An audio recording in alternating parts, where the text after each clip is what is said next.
Hi everybody, thanks for joining us here for Northern Ag TV. Well, we're going to start off with the big news. USDA announced the details of how $10 billion in aid payments will be distributed through the Emergency Commodity Assistance Program.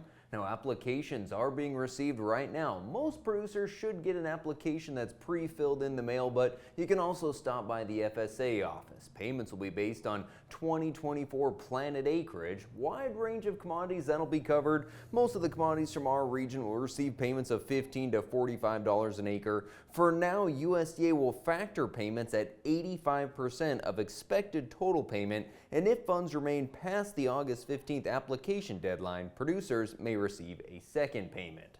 Well, we had a lot of fun this week covering different National Ag Day events. Myself, I was in Riverton at Central Wyoming College with their third annual National Ag Day event. Amanda Winchester is an ag instructor and livestock judging coach there at CWC, and she talked about how the event is trying to not just celebrate farmers, but inform the public about the role agriculture plays in their daily lives. National Ag Day that we put together here at CWC is a bunch of educational booths about agriculture. We ask community members to come in and set up a booth to teach people different aspects of ag. A lot of people don't understand or realize that their food doesn't just come from the grocery store. So, getting kids from all ages and adults even to come in and learn more about agriculture and have fun doing it, to try to explain to them different levels of agriculture, because people don't understand how agriculture affects them every day.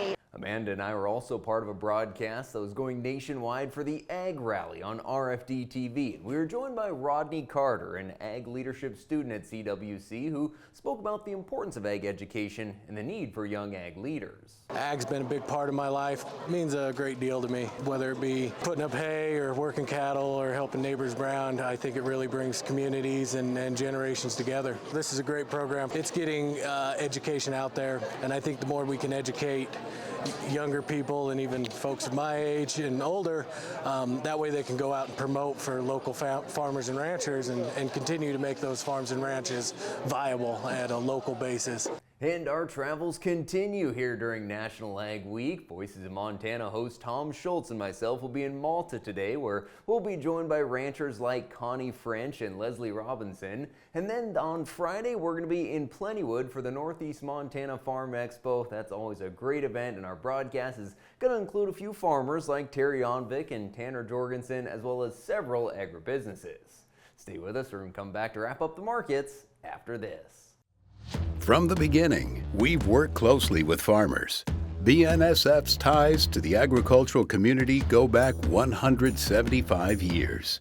Together, we've innovated to make the U.S. agriculture supply chain one of the most efficient and productive in the world. Our strong relationship powers BNSF still today and helps us move the nation like no one else can. At BNSF, we move the nation for you. Talking with someone that you know is stressed out, those are difficult things to approach, but if you're good friends with those people, reach out and say, I'm here to talk to you. We can find somewhere to get some assistance. It's hard to get involved, but at the same time, you want to just say, hey, there is help available. For more tips in dealing with stress in agriculture or for free counseling for egg producers, visit beyondtheweather.com. Well, the good times continue to roll in the cattle futures. They just keep marching to new highs. Wednesday was kind of historic as we saw that August feeder contract soar past $2.90.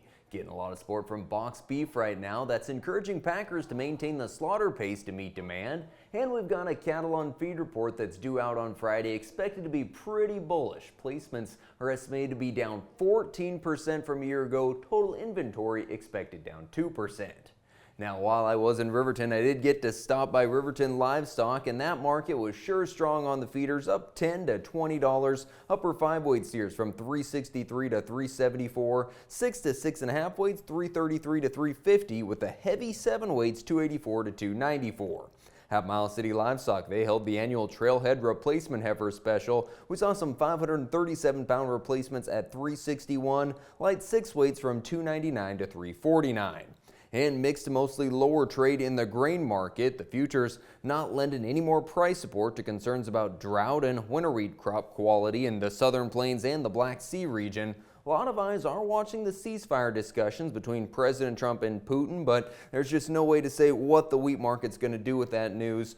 Producers certainly need the help from USDA's ECAP funds as they look at a market that's rife with trade uncertainty and rising input costs. So hopefully things will get a little better right as we're getting started with the planting season. Well, thanks for joining us for this morning's report. I'm Coulter Brown. Have a good one.